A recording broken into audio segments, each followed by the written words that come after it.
Bismillahirrahmanirrahim. Assalamualaikum warahmatullahi wabarakatuh.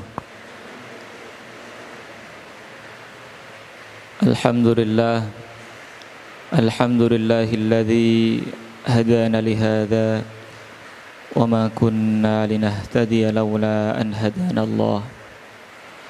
Ashhadu an la ilaha illallah wahdahu la syarika lah wa ashhadu anna Muhammadan abduhu wa rasuluh. Allahumma salli wa sallim wa barik ala sayyidina Muhammadin wa ala alihi wa sahbihi ajma'in wa sallama tasliman katsira. Yaqulu tabaraka wa ta'ala fil Qur'anil Karim ba'da an a'udzu billahi minasy syaithanir rajim. Bismillahirrahmanirrahim. Ya ayyuhalladzina amanu taqullaha haqqa tuqatih wa la tamutunna illa wa antum muslimun. Wa qala rasuluna Muhammad sallallahu alaihi wasallam, Iqra'ul Qur'an fa innahu ya'ti yaumal qiyamah syafi'an li ashabihi. Amma ba'd. Bapak-bapak, ibu-ibu, asatidzah, para santri yang semoga senantiasa dimuliakan oleh Allah Subhanahu wa ta'ala. Alhamdulillahirabbil alamin. Mari sejenak kita kembali bersyukur kepada Allah Subhanahu wa ta'ala atas seluruh karunia-Nya, sehingga dengan karunia tersebut kita bisa hadir di majelis yang mulia ini. Semoga hadirnya kita di majelis yang mulia ini Allah Subhanahu wa ta'ala muliakan kita fid dunya wal akhirah. Amin Allahumma amin. Salawat serta salam semoga senantiasa tercurahkan kepada suri tauladan kita Nabi Yuna Muhammad sallallahu alaihi wasallam, kepada keluarga beliau, kepada para sahabat beliau dan umatnya senantiasa istiqamah mengikuti sunnah-sunnahnya hingga hari kiamat kelak. Bapak, Ibu, asatidzah, para santri rahimani wa rahimakumullah. Insyaallah pada pertemuan kali ini kita akan mengkaji tafsir beberapa ayat dari surat An-Nazi'at. Beberapa ayat dari surat An-Nazi'at. Kita akan mengkaji dari ayat yang ke-34 sampai dengan ayat yang ke-41. Ayat 34 sampai dengan ayat 41. Tentu tujuan daripada kita mengkaji tafsir Al-Quran untuk membantu kita dalam memahami Al-Quran.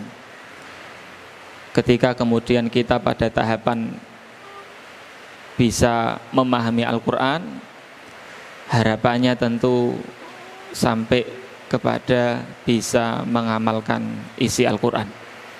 Karena Al-Quran diturunkan oleh Allah Subhanahu wa ta'ala bukanlah sekedar untuk dibaca, cukup di situ, atau menjadikan membaca Al-Quran atau tilawah Al-Quran itu puncak daripada amal, yang mana banyak daripada manusia yang menganggapnya demikian.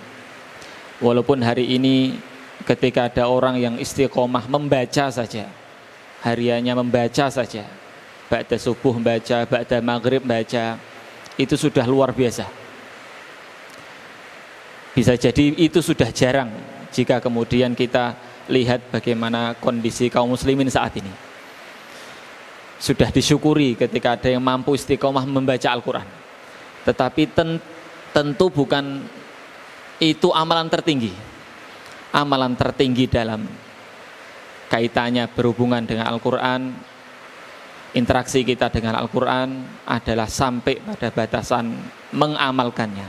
Termasuk para santri ketika menghafal Quran, itu bukanlah puncak tertinggi amal. Tidak boleh berhenti di situ, tetapi berusaha, berupaya untuk bisa memahaminya, kemudian bisa mengamalkannya. Maka Al-Imam Hasan Al-Basri pernah mengatakan, unzilal Qur'an liyu'mala bih fattakhadhan nasu tilawatahu amalan. Al-Qur'an itu diturunkan untuk diamalkan, maka manusia atau orang-orang menjadikan tilawah Al-Qur'an itu sebagai sebuah amalan.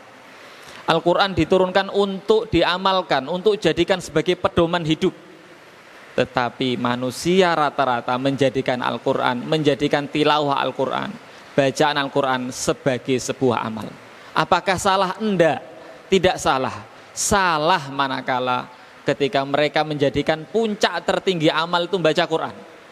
Sedangkan Al-Quran tidak dijadikan sebagai pedoman hidup, landasan hidup mereka, tidak dijadikan sebagai sebuah hukum. Maka wajar yang hari-hari ini viral ya, ketika ada qari'ah di satu daerah membaca Al-Quran dengan suara yang merdu di hadapan banyak orang, kemudian ada beberapa orang maju, ngapain mereka? Nyawer, disawer itu. Yang lebih menyedihkan lagi, yang nyawer itu bukan perempuan, yang nyawer laki-laki maju. Tidak cukup di situ nyawernya, enggak kemudian sekedar diberikan, enggak, tetapi dimasukkan ke jilbabnya sini. Laki-laki itu yang masukkan, mahramnya bukan mahramnya. Kemudian banyak hujatan, banyak yang menghujat, tidak pantas, tidak beradab dan lain sebagainya. Itu benar yang mereka lakukan, menghujat, menyalahkan perilaku itu betul. Tetapi jarang sekali mereka yang kemudian menghujat, menyalahkan orang-orang yang lebih mengutamakan hukum selain Allah dibandingkan hukum Allah. Padahal itu juga bagian dari apa?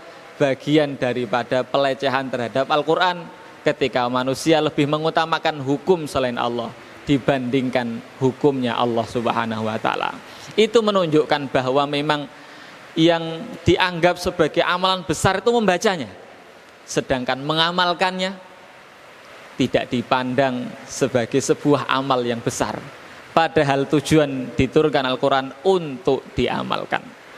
Nggih, barakallahu fikum. Maka kita mengkaji tafsirnya bagian daripada upaya agar memudahkan kita untuk mengamalkan isi Al-Quran. Nggih, barakallahu fikum, Bapak Ibu asatidzah, para santri rahimani wa rahimakumullah. Kita mulai dengan membaca, baru kemudian kita bacakan tarjamahnya, dan yang terakhir kita kaji tafsirnya. Baik. A'udzu billahi minasy syaithanir rajim. Bismillahirrahmanirrahim. فإذا جاءت الطامة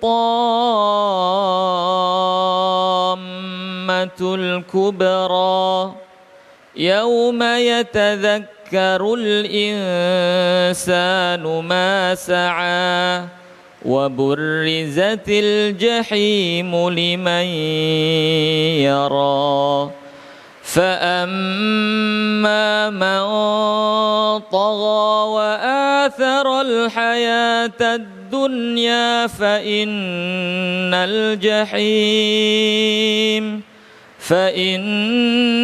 الجحيم هي المأوى وأما من خاف مقام ربه ونهى النفس عن الهوى فإن الجنة هي المأوى.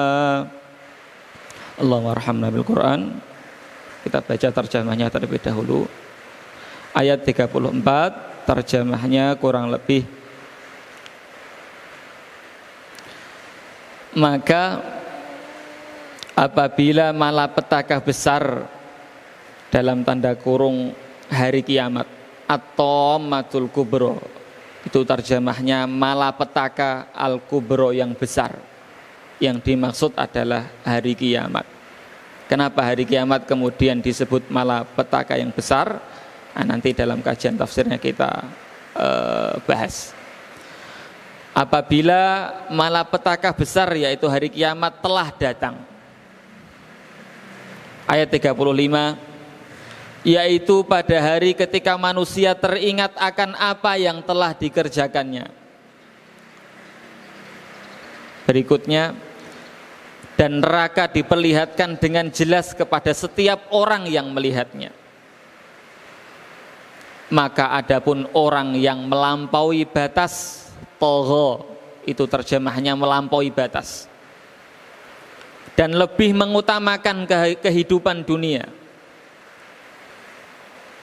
fa innal jahima hiyal ma'wa, maka sungguh nerakalah tempat tinggalnya. Ayat 40, dan adapun orang-orang yang takut kepada kebesaran Tuhannya dan menahan diri dari keinginan hawa nafsunya, maka sungguh surgalah tempat tinggalnya. Baik, kita masuk ke kajian tafsirnya. Seperti biasa kita gunakan tafsir As-Sa'di, walaupun nanti dalam pembahasan kita ambil dari kitab tafsir yang lain. Maksudnya idza ja'atil qiyamatul kubra, apabila telah datang al-qiyamat al-kubra, kiamat yang besar, wasyiddatul uzma, dan ketika telah datang huru hara yang juga besar, allati yahunu indaha kullu syiddatin, yang mana musibah-musibah yang lain, malapetaka yang lain selain hari kiamat itu terlihat sangat kecil dan sangat remeh jika dibandingkan dengan besarnya malapetaka ketika hari kiamat. Kalau mungkin kita pernah melihat bagaimana video tsunami di Aceh itu kita lihat sudah mengerikan. Kita anggap itu sudah satu kejadian, satu peristiwa yang sangat besar, musibah yang sangat besar. Ketika kita melihat gempa yang paling terbaru yang di Cianjur, atau gempa-gempa yang lain, itu sudah kita lihat satu hal yang sangat besar karena mampu memporak-porandakan rumah hancur, roboh dan sebagainya. Tetapi apabila dibandingkan dengan apa yang terjadi kelak nanti di hari kiamat, maka itu semua terlihat sangat kecil. Itulah kemudian Allah Subhanahu wa taala mensifati at-tammah, malapetaka ketika itu al-kubra, sangat besar. Karena malapetaka yang lain, huru hara yang lain itu sangat kecil jika dibandingkan dengan hari kiamat. Nggih. Bukankah gempa yang ada itu atau guncangan yang ada ketika gempa yang pernah kita lihat atau pernah kita rasakan atau mungkin pernah kita menontonnya atau kita dapat info, itu sudah besar tak? Iya, tetapi kalah besar jika dibandingkan dengan guncangan di hari kiamat. Allah berfirman, idza zulzilatil ardu zilzalaha, ketika bumi itu diguncangkan, tidak cukup diguncangkan saja, ditambah zilzalaha dengan guncangan yang sangat dahsyat. Dan ketika hari semakin dekat dengan hari kiamat, maka guncangan ataupun gempa bumi itu akan semakin sering. Dan begitulah sunnatullah berlaku. Jadi guncangan dari kiamat itu pasti adanya. Dan itu guncangan yang sangat dahsyat. Dan sebelum terjadinya guncangan yang besar dari kiamat itu, akan banyak terjadi guncangan di bumi ini. Begitu disebutkan dalam sebuah hadis. Semakin dekat dengan hari kiamat, semakin akan banyak guncangan gempa bumi ini. Begitu sunatullah. Termasuk sebelum nanti munculnya Dajjal yang asli, Dajjal yang hakiki, sebagaimana disebutkan dalam hadis-hadis yang ada, bahwa di dalam atau di keningnya tertulis kafaro, dan kemudian matanya buta satu, maka akan banyak bermunculan Dajjalun. Nah, dalam sebuah hadis ada sampai 27 Dajjalun yang ada sebelum datangnya Dajjal yang asli. Manusia ya, tetapi mereka seperti punya sifat seperti Dajjal. Kenapa? Karena mereka suka menipu. Yang benar mereka katakan salah dan yang salah mereka katakan benar. Begitu sunatullah. Jadi nggak tiba-tiba muncul Dajjal yang dia menipu, yang dia mengatakan Tuhan, yang biasa mendatangkan air, bisa mendatangkan makanan, bisa membunuh dan bisa menghidupkan orang yang mati. Dia mengaku aku Tuhan. Itu kan kedustaan yang sangat besar. Tetapi sebelum datangnya Dajjal nanti akan banyak bermunculan orang yang disebut Rasulullah Dajjalud. Mereka para penipu. Nggih, barakallahu fikum.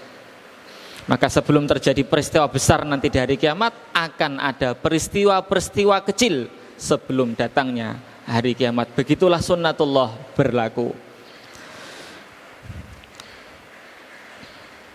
Fahina idzin yadhalul walidu an waladihi. Maka ketika itu orang tua dapat dipastikan pasti akan lupa terhadap anaknya.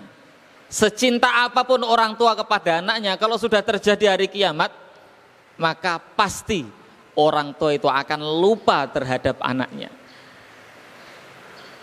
Wasahibu an sahibihi, dan setiap teman akan lupa kepada temannya. Sedekat apapun temannya, pasti ketika terjadi hari kiamat, teman itu akan lupa dengan temannya. Wa kullu muhibbin an habibi, dan setiap orang yang mencintai, setiap orang yang menyayangi akan lupa terhadap orang yang dia kasihi. Pasti itu Pak Bu, pasti. Kalau bahasa dalam Al-Quran di surat Abasa, yauma yafirrul mar'u min akhih, di hari ketika seseorang itu lari dari saudaranya. Hari apa itu? Hari kiamat. Yauma yafirrul mar'u min akhihi wa ummihi wa abihi, dan orang itu akan lari dari ibu dan bapaknya. Wa sahibatihi wa bani, dan dia pun lari dari istrinya. Wa bani, lari pula dari anaknya. Likulli imri'im minhum yauma idzin sya'nu yughni, karena setiap orang di hari itu memiliki urusan yang menyibukkannya. Jadi masing-masing. Dan itu ketika disebut hari kiamat itu bukan ketika guncangan itu atau ketika malapetaka besar itu, tetapi peristiwa setelahnya ketika manusia dikumpulkan dalam padang mahsyar, itu juga bagian daripada rangkaian hari kiamat. Jadi jangan kita anggap bahwa hari kiamat itu ketika guncangan itu, enggak. Ketika selanjutnya kemudian ada manusia dikumpulkan di padang mahsyar, berikutnya kemudian hisab dan sebagainya, itu masih rangkaian hari kiamat. Dan ketika itu manusia lupa terhadap anaknya, anak lupa terhadap bapaknya, dan yang bermanfaat ketika itu adalah amal setiap orang. Bahkan ketika di padang mahsyar itu pun para nabi ketika dimintai pertolongan, ketika manusia dalam keadaan susah, berdiri dalam keadaan yang sangat susah payah, berdesakan, matahari didekatkan, keringat ada yang sampai ke kaki, ada sampai perut, ada sampai menutupi seluruh tubuhnya, maka dalam kondisi itu mereka berbondong-bondong datang kepada Nabi Adam. Tapi apa yang dikatakan Nabi Adam? Nabi Adam mengatakan nafsi, nafsi, diriku, diriku. Ketika itu beliau pun sibuk dengan dirinya, tidak mampu memberikan syafaat, maka Nabi Adam perintahkan datang kepada Nabi Nuh. Datang Nabi Nuh pun tak mampu, sampai berikutnya, sampailah Nabi Muhammad SAW. Kemudian beliau sujud di bawah arasnya Allah dan meminta kepada Allah agar disegerakan hisab, dan Allah pun menyegerakan hisab. Maka disitulah disebut syafaatul uzma, karena yang mampu meminta syafaat kepada Allah hanyalah Nabi Muhammad SAW. Nabi saja mengatakan nafsi, nafsi, diriku, diriku, susah payah. Dan memang satu sama lain tidak ingat kecuali dirinya sendiri, kan begitu.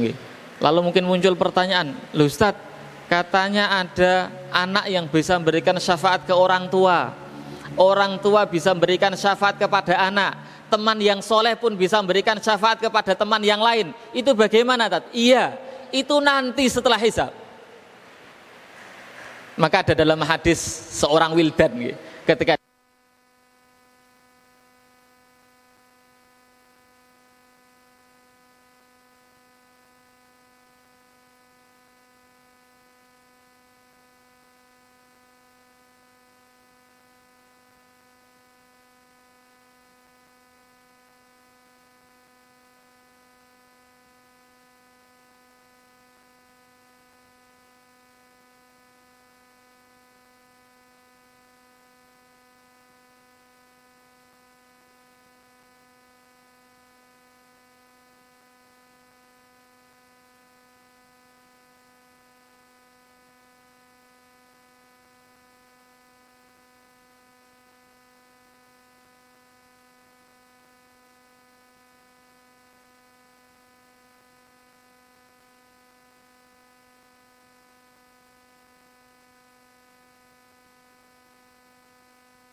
Matikannya gimana ini? Pencet lama.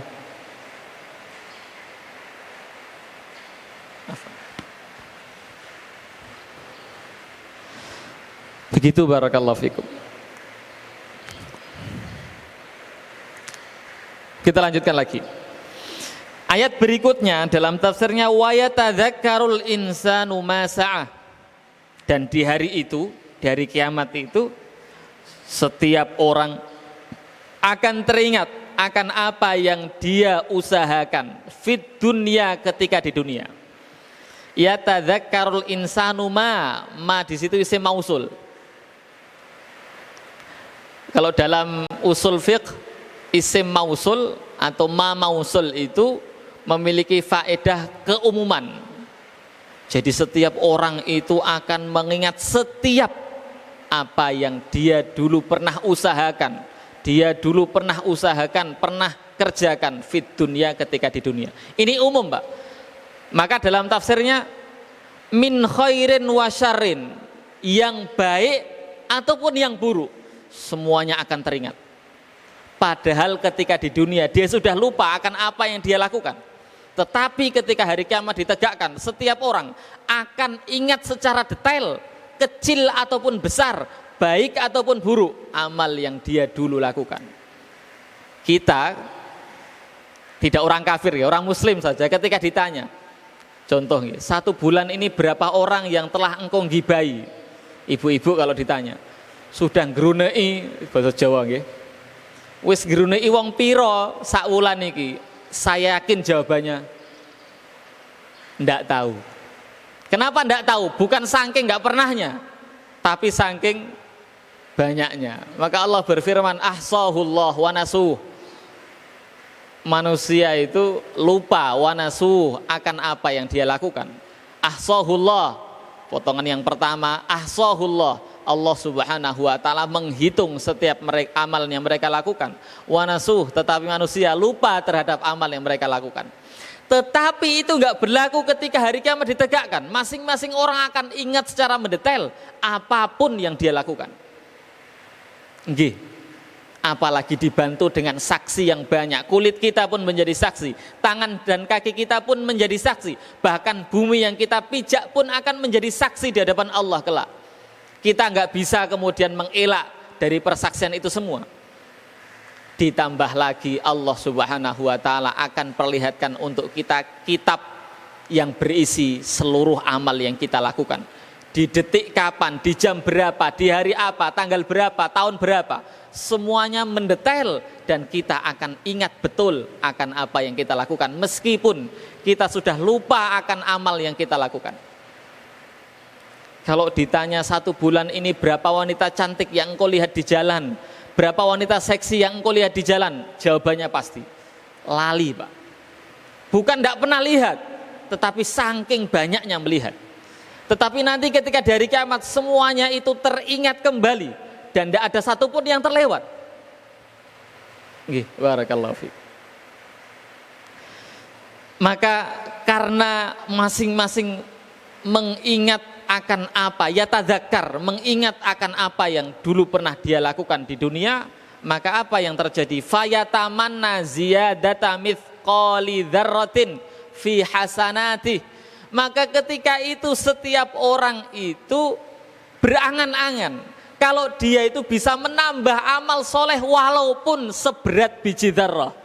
Pernah kita bahas salah satu pendapat ulama tentang mithqala dzarrah itu, kalau kita berada di dalam rumah atau ruangan, kemudian matahari bersinar dan matahari itu masuk ke celah rumah kita, kemudian kita lihat sinar itu masuk ke celah kita, di tengah-tengah sinar itu pasti banyak partikel-partikel atau debu-debu kecil yang kita lihat. Debu kecil itulah yang disebut dengan mithqala dzarrah. Saking kecilnya mithqala dzarrah itu sampai demikian ulama menjelaskan. Kan pernah lihat kita nggih? Atau di ruang seperti ini kemudian ada yang bolong, matahari masuk kecil gitu. Kita lihat ada debu-debu nggih, terbang atau partikel, itulah mithqala dzarrah. Jadi saking sangat mengharapnya itu berharap kalau dia itu bisa menambah amal soleh walaupun seberat biji dzarrah. Maka para santri jangan remehkan amal-amal yang kita anggap itu sepele kecil. Barangkali kemudian kita tidak pernah piket, hari itu bukan piket kita, bukan jadwal kita. Kita dapati ada satu sampah, ambil, tidak perlu nunggu yang piket, ambil masuk ke tempat sampah. Itu nanti yang kita akan sangat inginkan nanti di hari kiamat. Atau kemudian kita lewat jalan, di jalan itu kita lihat batu yang kalau kita biarkan orang bisa celaka karena batu itu. Kita turun sejenak, ambil batu itu, buang. Atau kemudian ada dibelokan itu pasir-pasir karena bekas hujan kemudian mengering. Kalau kemudian orang itu lewat bisa pleset karena kena pasir itu. Kita berhenti sejenak karena dekat rumah kita. Kita luangkan waktu, sapu itu. Itu sangat diinginkan oleh orang nanti ketika sudah terjadi hari kiamat. Kok kenapa dulu saya nggak bersihkan itu? Amal-amal yang kecil dia itu hanya ingin menambah kecil saja. Maka dalam hadis yang gharib ya, tapi sebagai motivasi kita untuk semangat dalam beramal itu Rasulullah pernah melewati kuburan yang masih basah. Artinya baru saja mayit itu dimasukkan ke liang lahat. Maka Rasulullah melewati itu dan beliau bersabda, sesungguhnya 2 rakaat yang kalian anggap sepele, Rasulullah menasihati para sahabat ketika itu. Sesungguhnya 2 rakaat solat yang kalian lakukan, yang kalian anggap remeh, yang kalian anggap itu sebagai sebuah nafilah tambahan saja, itu sangat diinginkan oleh ahli kubur dibandingkan kemudian keinginan kalian untuk tetap hidup di sisa. Jadi sekedar sholat 2 rakaat yang kita anggap nopong ya, remeh lah, sebentar aja kok. Itu sangat diinginkan oleh ahli kubur. Sangat diinginkan sekali. Dibandingkan kemudian kita masih tetap hidup, kemudian mendapatkan sisa-sisa daripada dunia yang itu menjadi hak kita sebelum kita meninggal dunia. Yang diharapkan oleh mereka itu bisa sholat 2 rakaat. Walaupun kita anggap sholat 2 rakaat itu hal yang remeh dan sepele, tapi itu sangat diinginkan oleh ahli kubur. Maka jangan sia-siakan amal sekecil apapun. Karena ketika di hari kiamat itu setiap orang berangan-angan, kok kenapa saya dulu tidak menambah amal walaupun seberat biji dzarrah. Karena itu sangat bermanfaat sekali. Dalam hadis yang lain Rasulullah Shallallahu Alaihi Wasallam bersabda, "Ma min ahadin yamutu illa nadima." Tidaklah salah seorang di antara kalian mati kecuali pasti dia itu akan menyesal, pasti Pak. Setiap orang yang meninggal dunia, setiap orang yang mati, pasti dia itu akan menyesal. Maka para sahabat pun heran dan bertanya, "Wa ma nadamatuhu ya Rasulullah?" Wahai Rasulullah, apa yang membuat mereka menyesal wahai Rasulullah? Penyesalan mereka itu apa? Maka kemudian Rasulullah menjelaskan, "Ingkana muhsinan nadima alla yaku nazdad." Kalau dia itu orang yang baik, dia pun akan menyesal. Penyesalannya apa? Kok saya tidak bisa menambah amal soleh? Wa ingkana musian, kalau orang tersebut ternyata orang yang buruk, orang yang buruk itu pun akan menyesal. Kenapa? Ayyakuna allayakuna naza. Dia tidak bisa mencabut dirinya daripada amal buruk yang dia lakukan. Belum sempat dia bertobat kepada Allah, dia sudah meninggal. Maka masing-masing orang itu akan menyesal. Orang yang baik menyesal kenapa tidak lebih banyak dia beramal soleh. Orang yang buruk apalagi dia menyesal, belum sempat aku bertobat kepada Allah, Allah sudah mencabutnya. Gitu, barakallahu fikum. Maka manfaatkan setiap amal soleh yang Allah berikan kesempatan untuk kita melakukannya. Nah, apalagi amal soleh menyiapkan air minum, apalagi amal soleh menyiapkan makanan untuk orang yang ngaji, apalagi amal soleh yang lain mengajar para ustadz, amalan yang besar, para santri taat kepada ustadznya, itu amal soleh yang jangan sampai kita remehkan. Atau kemudian kita aslinya tidak piket sebagaimana saya sebutkan tadi, tapi kita lihat apa yang kotor, bersihkan. Tidak perlu nunggu orang yang piket, karena bisa jadi dengan seperti itu, itulah yang sangat kita harapkan kelak nanti di hari kiamat. apalagi sampai menghafal Quran, mendalami maknanya, Masya Allah, itu amal yang sangat besar. Nggih, barakallahu fikum. Kami lanjutkan. Wa yaghummuhu wa yahzan li ziyadati mithqali dzarratin fi sayyiati. Dan dia sangat khawatir dan bersedih hati akan apa? Akan keburukan yang dia lakukan, walaupun keburukan itu bertambah seberat biji dzarrah. Menyesal dia, sedih dia. Kenapa dulu aku melakukan keburukan ini? Walaupun keburukan dia itu mithqala dzarrah, sedikit sekali keburukan yang dia lakukan, tetap dia menyesal dan bersedih. Kenapa dulu aku lakukan itu? Akan datang masanya ketika orang-orang itu bersedih hati karena apa yang dia lihat di jalanan. Karena apa yang dia lihat dari apa yang Allah haramkan untuknya, maka dia akan bersedih. Kenapa aku turuti hawa nafsuku sehingga mataku ini jelalatan kemana-mana melihat apa yang Allah haramkan? Akan datang masanya kita akan bersedih hati akan itu. Barakallahu fikum. Maka mestinya kemudian kita penuhi hidup kita ini dengan banyak beristighfar kepada Allah Subhanahu wa taala. Karena manfaat daripada istighfar itu, istighfar dari kata ghafar, ghafara, atau dari kata mighfar. Mighfar itu helmnya tentara. Helmnya tentara disebut mighfar. Gunanya helm tentara kan dua, menutupi, melindungi. Maka istighfar fungsinya pun dua, menutupi kita dari dosa-dosa yang kita lakukan. Orang yang banyak istighfar di dunia, maka dosa yang dilakukan akan ditutupi oleh Allah di dunia dan di akhirat, apalagi nanti tidak dinampakkan oleh Allah di hadapan manusia ketika itu, enggak. Fungsi yang kedua melindungi. Melindungi dari apa? Melindungi dari api nerakanya Allah Subhanahu wa taala. Karena masing-masing kita pasti melakukan dosa kecil, pasti. Tidak ada yang bisa terlepas dari dosa kecil. Sebaik apapun orang menghindari dosa, pasti akan jatuh ke dosa. Apalagi orang yang tidak pernah memperhatikan dirinya dari dosa. Lebih lagi, orang yang sudah perhatian akan dosa-dosa saja masih terjerumus pada dosa.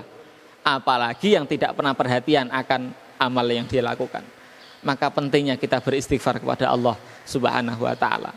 Kami terangkan tentang istighfar ini karena ketika kami pernah mengkaji ini, saya ingat kami di Mbau tentang ayat-ayat ini itu, ada jamaah yang bertanya, kalau kita sudah tobat, kalau kita sudah beristighfar, apakah dosa kita masih diperlihatkan oleh Allah dan masih kita akan mendapatkan hukuman akan dosa kita, Kami jawab, kalau taubat dia taubatan nasuha, kalau dia mohon istighfarnya lillah, benar-benar karena Allah, bukan karena yang lain, insya Allah dosa-dosa yang dilakukan akan diampuni oleh Allah Subhanahu wa taala dan akan ditutupi oleh Allah Subhanahu wa taala. Barakallahu fikum. Kita lanjutkan lagi. Wa ya'lam, dan ketika itu dia tahu idzaka annama data rabhihi wa khusranihi masa'ahu fid dunya, maka ketika itu dia tahu bahwa pokok daripada keuntungan dan kerugian dia adalah apa yang dulu dia usahakan di dunia. Jadi usaha dia di dunia itu adalah pokok keuntungan dan kerugian dia. Kalau usaha dia itu kebaikan, lebih banyak kebaikan daripada keburukannya, maka itu pokok keuntungan dia di akhirat. Kalau ternyata keburukan dia lebih banyak daripada kebaikan dia, maka itu pokok kerugian dia di akhirat. Waliyadzubillah. Maka mestinya kita sadar, kita sadarkan diri kita bahwa setiap apa yang kita lakukan, kecil ataupun besar, baik ataupun buruk, akan dipertanggungjawabkan di hadapan Allah Subhanahu wa taala. Kalau maka selesai kita berbuat buruk, wa adbi sayyi'atal hasanah, maka segeralah ikuti dengan kebaikan. Kebaikan. Kita pernah bermaksiat kepada Allah, ikutilah dengan sedekah. Kita maksiat ini, ikutilah dengan sedekah. Di jalan mungkin kita melihat apa yang Allah haramkan, dan bukan pandangan pertama. Kalau sekali pandang tidak masalah. Tapi latut bi an-nadhrah ila nadhrah, jangan ikuti satu pandangan dengan pandangan yang lain. Kok detik yang kedua, ketiga, keempat terus, maka itu terhitung dosa. Maka pulang dari perjalanan itu, selesai dari perjalanan segeralah sedekah. Barangkali dengan sedekah kita itu bisa menghapus mata yang kemana-mana tadi di jalanan. Dan selalu seperti itu, maka kita akan termotivasi untuk amal soleh. Setelah maksiat ini segeralah bertobat kepada Allah, segeralah melakukan amal soleh agar amal yang buruk itu terhapus dengan amal soleh yang kita lakukan. Nggih, barakallahu fikum. Wa yang qati' kulla sababin wa waslatin kanat fid dunya siwal a'mal, maka terputuslah setiap sabab dan setiap hubungan yang dulu pernah ada di dunia, siwal a'mal, kecuali amal, itulah yang tidak akan terputus. Maka amal-amal soleh kita itu akan bermanfaat kelak nanti di hari akhir. Hari ini mungkin kita capek beramal soleh, ngapain sih harus taat ustadz, ngapain sih harus piket. Mungkin berat ketika kita melakukannya, tetapi kita sangat-sangat bersyukur nanti di hari kiamat akan apa yang kita lakukan. Hari ini berat kalian mondok para santriwan ya, mondok berat sekali. Tapi kelak kalian akan bersyukur ketika melihat amal soleh kalian mondok itu nanti di akhirat. Maka sabarlah ketika mondok ini gatel-gatel, ada masalah dengan teman, dihukum ustadz, sabar semuanya itu. Nanti kalian akan tersenyum bahagia ketika melihat amal catatan kalian di hadapan Allah Subhanahu wa taala. Nggih, mumpung masih sehat, Allah beri kesehatan, Allah beri kemampuan baik secara fisik ataupun harta, manfaatkan dan jangan kita sia-siakan. Akan ada masanya kita akan menyesal kenapa kita tidak menambah amal soleh kita ketika kita hidup ini. Nggih, barakallahu fikum. Semoga Allah Subhanahu wa taala membantu kita dalam beramal soleh dan Allah Subhanahu wa taala membantu kita dalam meninggalkan kemaksiatan kepadanya. Amin, Allahumma amin. Kita lanjutkan lagi. Wa burrizatil jahimu liman yara, dan ketika itu neraka dinampakkan kepada orang yang melihat. Mungkin jenengan lihat ke terjemahnya nggih. Terjemah Depak atau mungkin terjemah dari ulama yang lain. Jahim itu di situ tidak diartikan gini, dan dinampakkan neraka jahim enggak. Tetapi cukup diartikan dan dinampakkan apa? Neraka saja, enggak ditambahi jahim. Karena mangeten nggih. Kata jahim atau kata di Al-Qur'an ada, mungkin pernah melihat kata jahanam dalam Al-Qur'an. Itu tidak terus-menerus diartikan salah satu pintu di neraka. Tapi kata jahim atau kata jahanam itu terkadang memiliki makna umum. Maknanya umum, artinya apa? Neraka saja. Tidak khusus pintu tertentu. Karena kita tahu bahwa di neraka itu ada berapa pintu? 7 pintu dalam surat Al-Hijr. Laha sab'atu abwab likulli babim minhum juz'um maksum. Laha sab'atu abwab. Neraka itu ada 7 pintu. Walaupun ulama berbeda pendapat tentang 7 pintu itu namanya apa saja. Berbeda pendapat. Urutannya yang pertama apa saja? Yang paling bawah apa? Itu ulama berbeda pendapat. Tetapi jahanam dan jahim itu salah satu nama pintu. Maka terkadang jahanam ataupun jahim itu khusus pintu jahanam, pintu neraka jahim. Tapi terkadang maknanya umum, yaitu neraka secara umum. Maka waburrizatil jahimu liman yara itu diterjemahkan neraka secara umum, bukan salah satu nama pintu neraka. Dalam tafsirnya ju'ilat fil barraz, dijadikan nampak jelas, zahirah likulli ahadin, nampak bagi setiap orang, wa qad huyyat li ahliya, dan sungguh telah disediakan untuk setiap calon penghuninya. Nggih, barakallahu fikum. Dalam tafsir Al-Qurtubi, beliau menyebutkan 2 pendapat ulama kaitannya dengan waburrizatil jahimu liman yara. Ada 2 pendapat ulama di sini. Pendapat yang pertama mengatakan bahwa neraka itu diperlihatkan hanya kepada orang kafir saja. Ini pendapat pertama, Kak. Jadi yang melihat sebelum masuk neraka, orang kafir itu sudah diperlihatkan neraka. Dan itu hukuman yang sangat berat nih. Melihat siksaan itu hukuman. Kenapa? Itu hukuman jiwa. Walaupun belum mereka merasakan itu, tapi sudah kemudian belum mereka merasakan panasnya neraka, tapi itu sudah hukuman bagi jiwa mereka. Ya, biar mudah kita menggambarkan, mungkin Katakan ada orang yang mendapatkan eksekusi mati di dunia ini, di penjara kemudian mendapatkan eksekusi mati. Kalau dia bukan orang yang imannya kuat, tentu yang lebih berat itu bukan ketika dor kemudian mati, bukan. Yang lebih berat itu hari-hari menunggu hukuman eksekusi itu. Itu kan berat sekali bagi jiwa. Kapan ini? Kapan ini? Kalau di Indonesia mungkin masih mending. Saya pernah baca kalau di Jepang itu mereka yang melakukan kejahatan besar dan hukumannya eksekusi mati hukumannya. Itu tidak diberitahukan kapan eksekusinya. Jadi hari-hari yang ada itu isinya ketakutan. Karena pasti akan dieksekusi. Hari-hari yang ada itu susah payah. Dan mereka itu orang-orang kafir dinampakkan neraka itu, maka itu hukuman berat bagi jiwa mereka. Karena itu calon tempat tinggal mereka. Ini pendapat pertama. Pendapat yang kedua mengatakan yang melihat neraka itu setiap orang. Kalau di sini sebutkan dalam tafsirnya likulli ahadin, setiap orang baik mukmin ataupun kafir semua diperlihatkan neraka walaupun mereka belum masuk neraka. Cuman efeknya berbeda. Kalau mereka orang yang beriman, efeknya bukan kemudian ketakutan, tidak. Tapi efeknya mereka semakin bersyukur kepada Allah karena tahu tempat mereka adalah surga.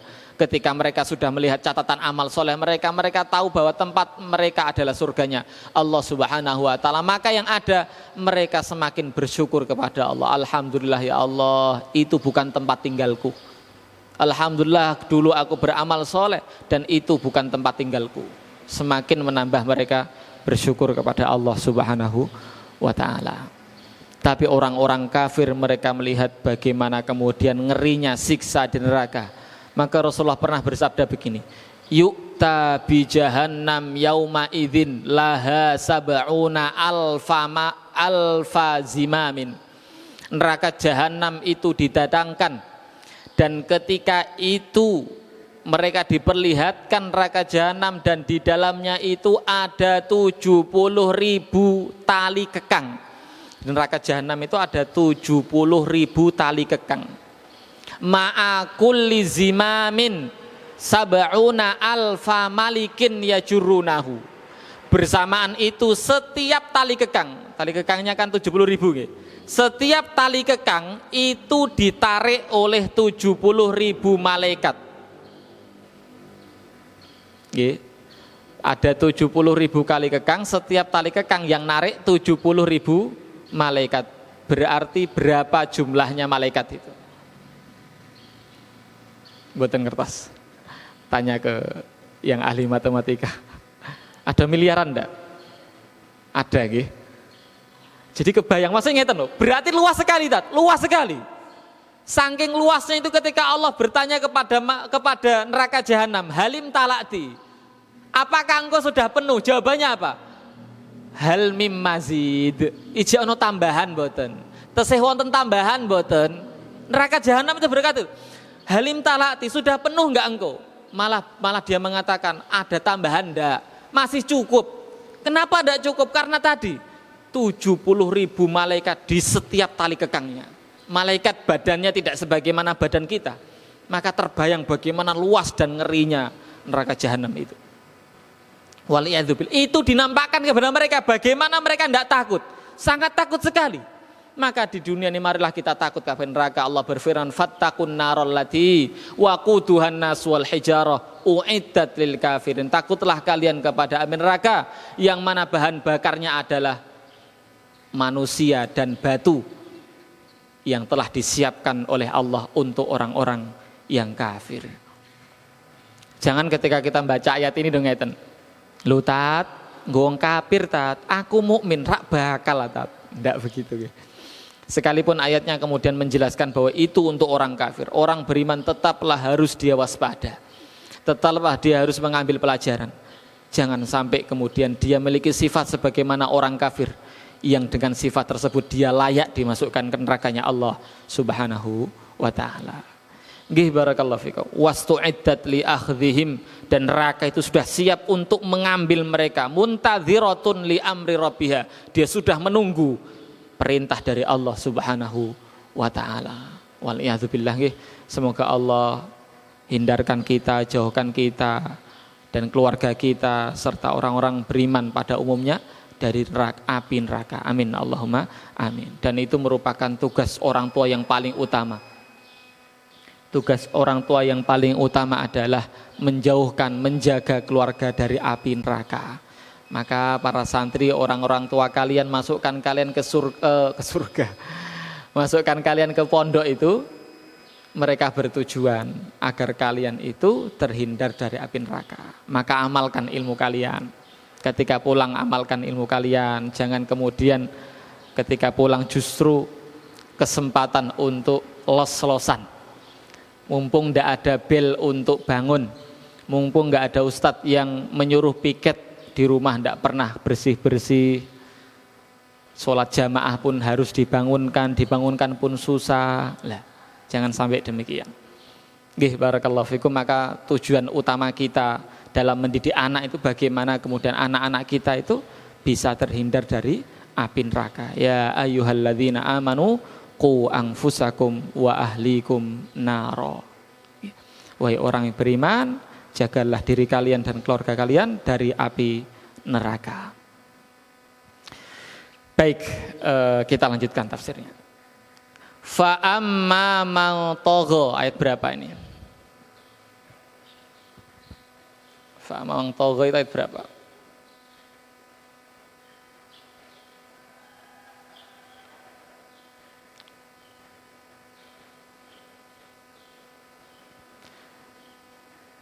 Fa amma man tagha ayat 37. Terjemahnya, maka adapun orang yang melampaui batas. Siapakah yang pantas disebut tagha itu? Apakah setiap orang yang melakukan dosa? Baik, mari kita lihat siapakah orang yang sampai kepada batasan tagha.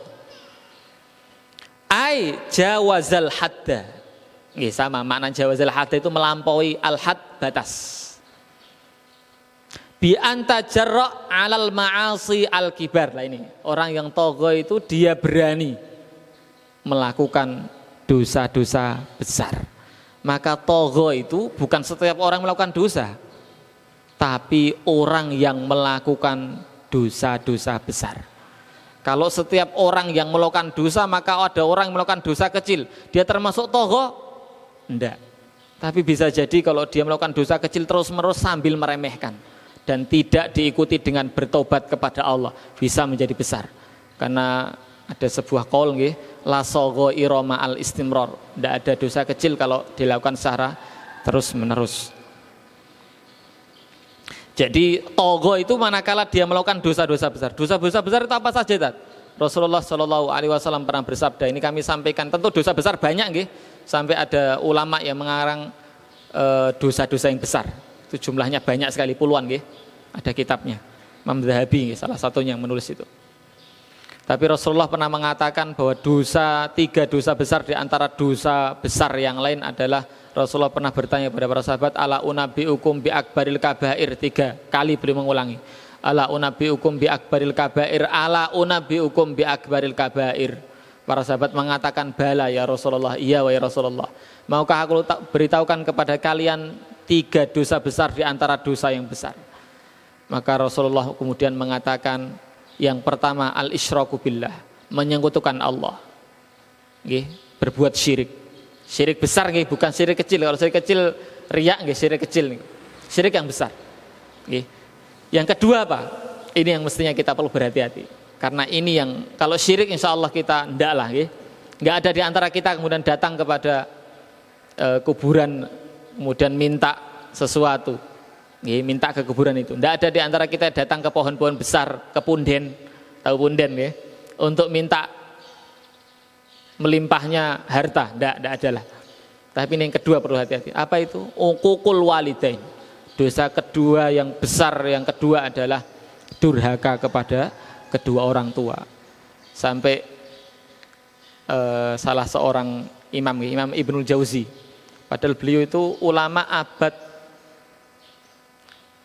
600 Hijriah kalau nggak salah nggih, beliau itu mengatakan bahwa para pemuda hari ini itu layal tafitun, mereka sama sekali tidak menoleh, tidak peduli terhadap urusan uququl walidain, durhaka kepada orang tua. Banyak di antara mereka yang sadar atau tanpa sadar telah durhaka kepada kedua orang tua. Padahal itu zaman dulu, apalagi hari ini. Potensi untuk durhaka kepada orang tua hari ini itu sangat besar dan alatnya sangat banyak. Di antaranya HP. Dia asik main game, orang tua minta tolong belikan ini nak, engkau seta. Dan itu banyak sekali. Entah sadar atau tidak sadar, itu bagian daripada kedurhakaan kepada orang tua. Waliyadzubillah. Dan ada kata-kata yang lain yang menyakitkan atau perilaku yang lain yang menyakitkan, itu bagian daripada durhaka kepada orang tua. Sampai saya ceritakan karena saya benar-benar tahu siapa orangnya. Dan ini tentu jangan sampai kita ikut-ikutan demikian. Ada seorang anak mau diantarkan bapaknya ke sekolah atau ke pondok, nggak mau diantarkan oleh bapaknya. Alasannya apa? Isin, bapak wis tuwa. Jadi malu, dia punya bapak sudah tua itu malu, malu. Waliyadzubillah. Itu bagian dari kedurhakaan kepada orang tua. Kalau ada di antara kita bapak kita penjual siomay, bapak kita mungkin tukang macul, bapak kita mungkin petani, badannya suka kotor, kok ada di antara kita malu mengakui bapaknya, malu ngajak temannya ke rumah, alasannya izin, maka itu bagian daripada kedurhakaan kepada kedua orang tua. Waliyadzubillah. Apapun pekerjaan orang tua kita, mereka adalah bapak kita. Tidak perlu kemudian malu kalau kemudian orang tua kita, naudzubillah. Ini tentu bukan untuk jelek-jelekkan, walaupun dipandang oleh masyarakat mentereng pekerjaannya, apa? Pegawai bank, mentereng di mata masyarakat, uangnya banyak, tetapi hina di hadapan Allah Subhanahu wa Ta'ala. Kenapa? Karena itu bagian daripada riba. Kaya raya iya, mestinya kalau begitu malu ya. Jangan sampai kemudian malu kalau orang tua kita kerjaannya mungkin dianggap remeh atau orang, tapi itu halal, jangan pernah malu. Nggih, barakallahu fikum. Karena saya singgung sengaja karena saya pernah mendapati itu. Isin, wis tuwa bapakmu. Diterke sing liya wae sing cek nom. Waliyadzubillah. La. Ya, jangan sampai demikian. Auzubillah min dzalik. Itu bagian daripada kedurhakaan orang tua. Nggih, dan itu dosa besar di antara dosa yang besar. Nggih, barakallah. Orang tua dulu kita nggak pernah malu ketika kemudian kita tiba-tiba kencing, tiba-tiba kemudian buang air besar, tiba-tiba minta nyusu di banyak orang, di hadapan banyak orang, tiba-tiba nangis minta apa, padahal orang tua ketika itu nggak punya uang, nggak bawa uang, nangisnya di jalan, orang pada ngelihat, orang mungkin berpikir orang ditukaki wae, saya nangis anake, itu buat malu itu. Tapi orang tua tidak pernah kemudian meninggalkan kita, kemudian urus kamu dewi tak lunga wae nggak isin wong tua, tidak pernah itu. Maka sama ketika kita sudah besar, orang tua sudah sepuh, jangan pernah malu dengan keadaan dan kondisi orang tua kita. Nggih, para santri ini penting sekali. Ya, barakallahu fikum. Itu termasuk dosa besar. Dan orang yang melakukan itu termasuk togho, dia melampaui batas. Apa balasan orang yang melampaui batas? Kata Allah Subhanahu wa Ta'ala, wa atharul hayatad dunya. Ini masih lagi. Selain dia melampaui batas, berikutnya dia lebih mengutamakan kehidupan dunia. Ayat ini serupa dengan firman Allah, bal tu'thirunal hayatad dunya. Surat apa para santri? Surat apa? Surat apa? Surat Al-A'la. Sabihisma rabbikal a'la. Bal tu'thirunal hayatad dunya wal akhiratu khairu wa abqa. Akan tetapi atau bahkan kalian lebih mengutamakan kehidupan dunia, padahal akhirat itu lebih baik dan lebih kekal. Kalau dalam ayat yang lain surat Ad-Duha, wal akhiratu khairul laka minal ula. Akhirat lebih baik daripada dunia. Akan tetapi dia lebih mengutamakan dunia alal akhirat daripada akhirat. Fasara sa'yuhu laha, maka usahanya dia itu untuk dunia semata. Wa waqtuhu mustaghriqan fi hududhiha wa syahwatiha. Waktu dia ketika hidup di dunia itu dihabiskan untuk bagian-bagian dunia dan untuk memenuhi syahwat dunia. Itu saja hariannya. Wa nasiyal akhirah wa tarkal amal laha, dia lupakan akhirat dan dia melupakan amal untuk akhirat. Sibuknya hanya untuk dunia, wal iyadzubillah. kepentingannya hanya untuk dunia, kekhawatiran hanya dunia, begitu hariannya. Walaupun dia punya alasan, saya miskin kok, hidup saya memang digunakan untuk memenuhi kebutuhan hidup saya. Padahal miskin itu, padahal kaya itu juga kemudian berpotensi untuk melupakan akhirat. Jadi mau kaya mau miskin itu sama-sama potensinya untuk melupakan akhirat. Kalau dia miskin, dia lupa akhirat karena untuk memenuhi kebutuhan dunianya. Kalau dia kaya, dia lupakan akhirnya. Kenapa? Karena tersibukkan dengan urusan dunia dan kekayaannya. Maka sama-sama baik kaya atau miskin sama-sama berpotensi untuk melalaikan kita dari akhirat. Maka intinya bukan kaya dan miskinnya, tetapi bagaimana kita mau meluangkan waktu untuk beribadah kepada Allah. Kita sibukkan diri kita untuk Allah Subhanahu wa taala. Maka disebutkan dalam hadis qudsi, ya bena Adam mata tasghulu bi, wahai anak Adam, kapan engkau mau sibuk denganku? Kalau engkau miskin, engkau sibuk untuk memenuhi kebutuhan hidupmu. Kalau engkau kaya, engkau tersibukkan dengan kekayaanmu. Terus kapan? Tidak ada waktu kalau kita tidak mau meluangkan waktu. Barakallahu fikum. Maka bersyukur kepada Allah kalau Allah sadarkan kita untuk mau ngaji, kalau Allah Subhanahu wa taala sadarkan kita untuk mau sholat jamaah, bersyukur sekali kepada Allah. Insyaallah Allah berkehendak baik untuk kita, maka kita manfaatkan itu dan jangan sampai kita berjalan mundur, menyelisihi sunnah Rasulullah Sallallahu Alaihi Wasallam. Yang mereka yakini adalah apa yang mereka lihat dan apa yang mereka rasakan. Kalau mereka tidak melihat dan tidak masuk akal serta tidak pernah mereka alami, mereka tidak akan pernah mungkin meyakini itu. Jadi penyebab daripada mereka mengutamakan dunia karena yang dilihat oleh mereka itu dunia, sedangkan akhirat tidak dilihat oleh mereka dan tidak pernah mereka rasakan. Maka begitu orang-orang barat itu menganggap sesuatu itu ilmiah manakala terpenuhi dua syarat. Apa? Dalam ilmu filsafat, syarat yang pertama itu rasional, syarat yang kedua empiris. Maka ada di antara mereka itu golongan rasionalisme, yang kedua golongan empirisme.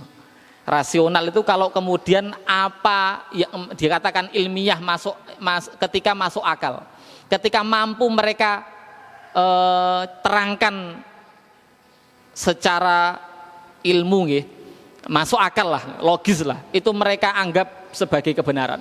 Tapi kalau nggak masuk akal, nggak bisa mereka anggap sebagai kebenaran. Yang kedua apa? Empiris. Orang-orang yang mengikuti ini disebut empirisme.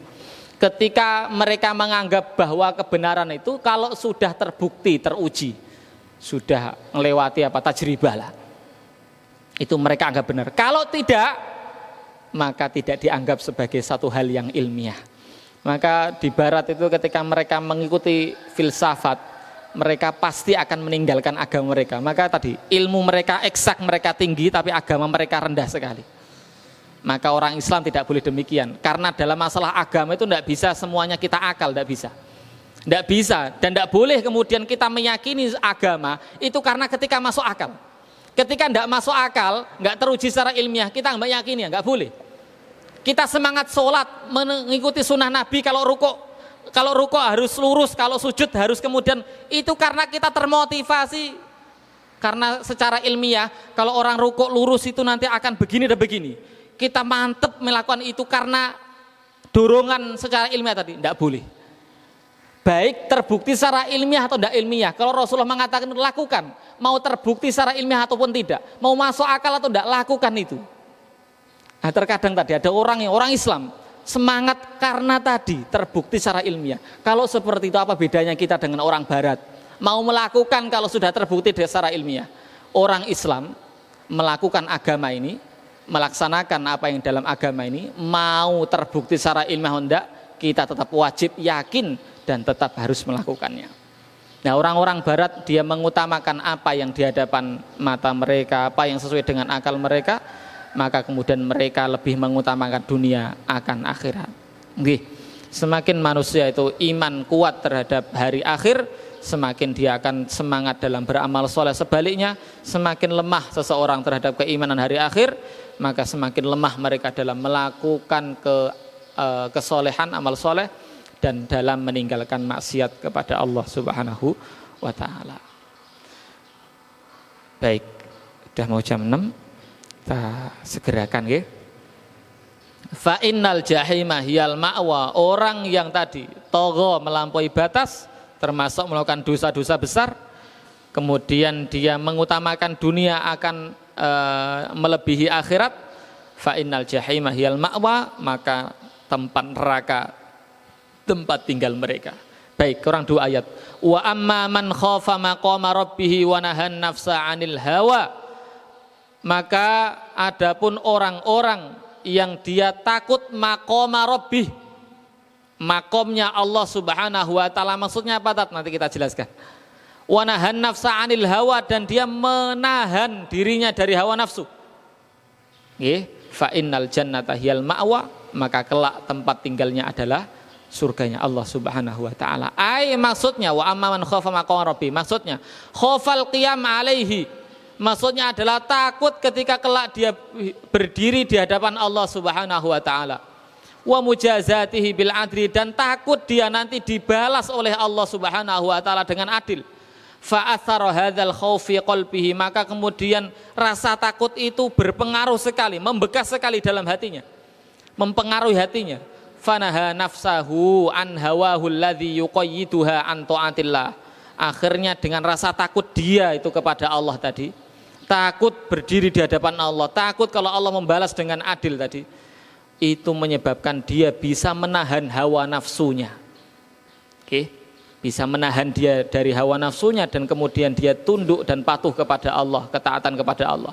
Wa sara hawahu taba'an lima ja'a bihi rasul, dan hawa nafsunya kemudian bisa mengikuti apa yang datang kepada Rasulullah. Wa jahadal hawa wa syahwa saddin anil khair, dan dia bisa bermujahadah melawan hawa nafsunya dan syahwatnya yang menghalanginya dari berbuat baik. Siapa yang mampu melakukan itu, fa innal jannata hiyal ma'wa, maka surgalah tempat tinggalnya. Oke, sebelum kami tutup, kami akan bacakan perkataan dari Hatim Al-Asam. Luar biasa nggih. Hatim Al-Asam pernah mengatakan begini: aku melihat sebagian besar manusia telah menuruti hawa nafsu mereka. Jadi apa yang terlintas dalam pikiran mereka, mereka ikuti. Pengen melihat yang diharamkan oleh Allah, mereka ikuti. Pengen kemudian menggibah orang, dia ikuti. Pengen kemudian dia sombong, dia ikuti. Terus aku melihat sebagian besar manusia telah menuruti hawa nafsu mereka, dan mereka bergegas mencari apa yang menjadi keinginan nafsu mereka. Maka aku mengamati ayat Allah, wa amma man khafa maqama rabbih wa nahan nafsa 'anil hawa fa innal jannata hiyal ma'wa, dan yakinlah aku bahwasanya Al-Qur'an adalah sebenar-benarnya perkataan. Maka aku bersegera menyalahi keinginan diriku, dan aku menyingsingkan lengan baju untuk berusaha melawan keinginan itu, dan aku juga tidak memberikan kepadanya kepuasan terhadap keinginan syahwatnya, sampai akhirnya dia ridho dengan ketaatan kepada Allah Subhanahu wa taala. Maka ngeten nggih, jangan sampai kita berpikir kalau orang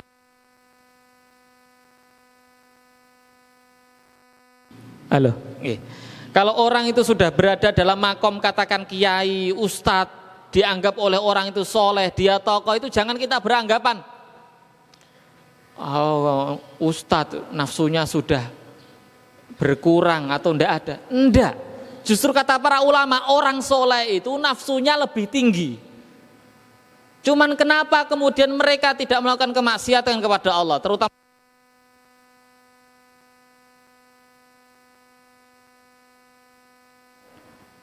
mereka tidak melakukan kemaksiatan kepada Allah.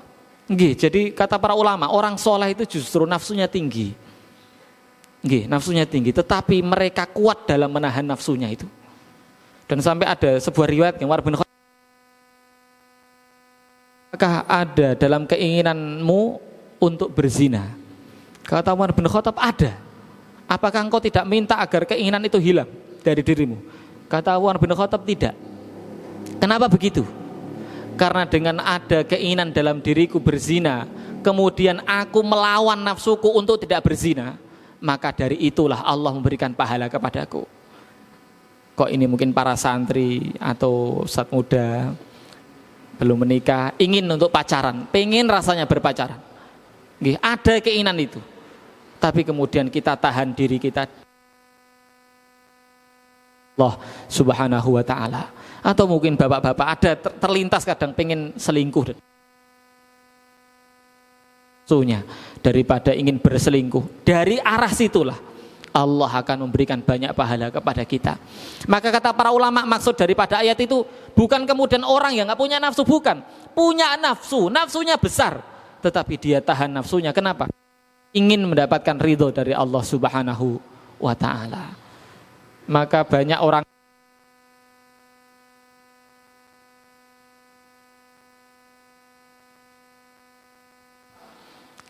banyak karena nafsunya tinggi. Dan memang dia fokus untuk mendapatkan yang halal, ya sudah. Maka dia manfaatkan yang halal. Sedangkan orang yang banyak bermaksiat kepada Allah Subhanahu wa ta'ala, dia kemana-mana, mau selingkuh, selingkuhlah dia. Mau apa